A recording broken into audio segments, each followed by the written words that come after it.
Hello and welcome to this edition of Morning Market Call. Here we are today at the Investment Professionals Conference, hosted over at the Hinckley Center here on campus.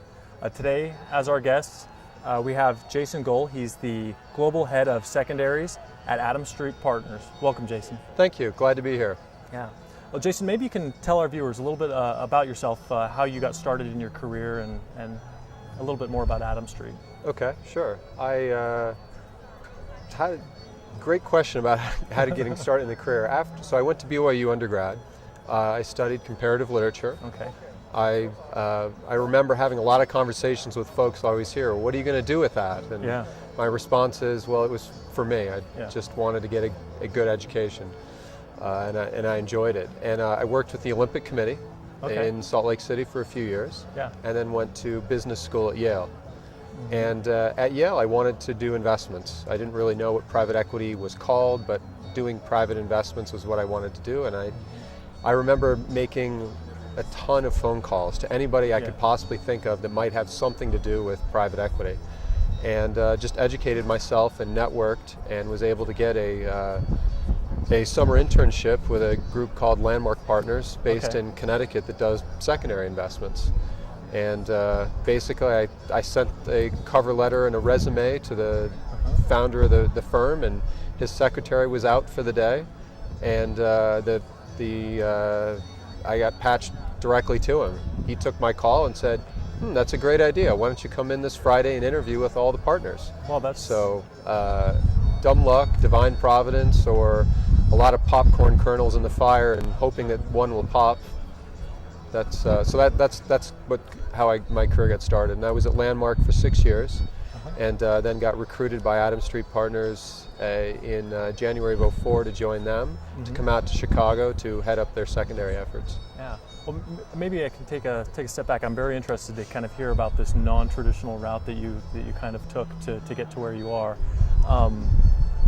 What types of things did you have to do as you were building your skill sets, or as you were progressing in your career, to make yourself competitive with some of the other people in your firms that maybe had a more technical background in private equity?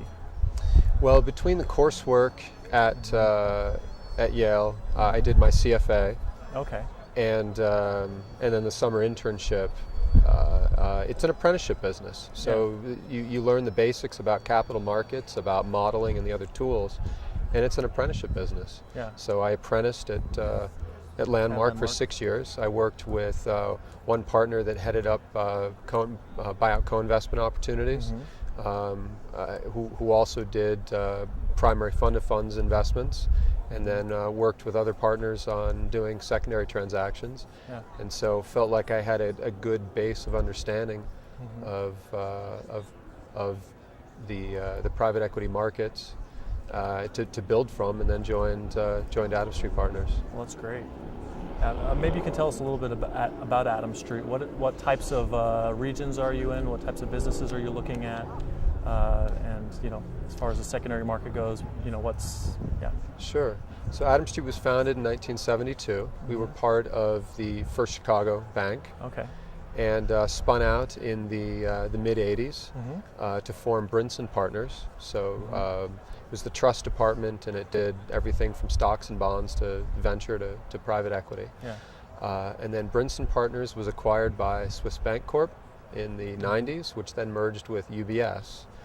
And then Adams Street spun out from UBS in January of 2001.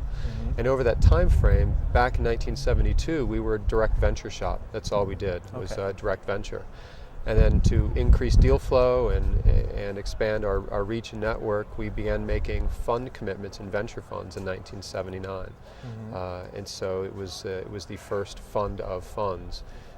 Really, the fund was raised to do both fund investments as well as direct venture investments. And so what percentage of your investments are fund of funds, and I'm assuming part of the business is still in direct investments? Absolutely. The business has scaled quite a bit, and the fund of funds business scales more easily than the direct business. Yeah, definitely.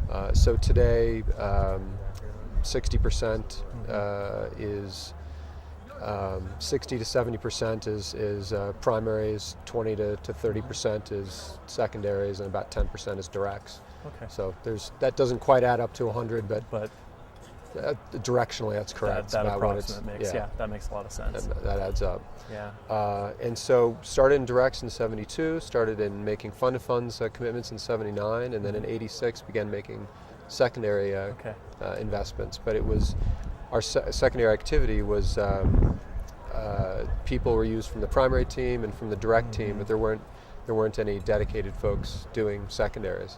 So with the growth of the market and the market opportunities, there was a strategic decision internally to hire somebody to help us figure out what we wanted to be when we grow up with respect to the secondary market. So I joined.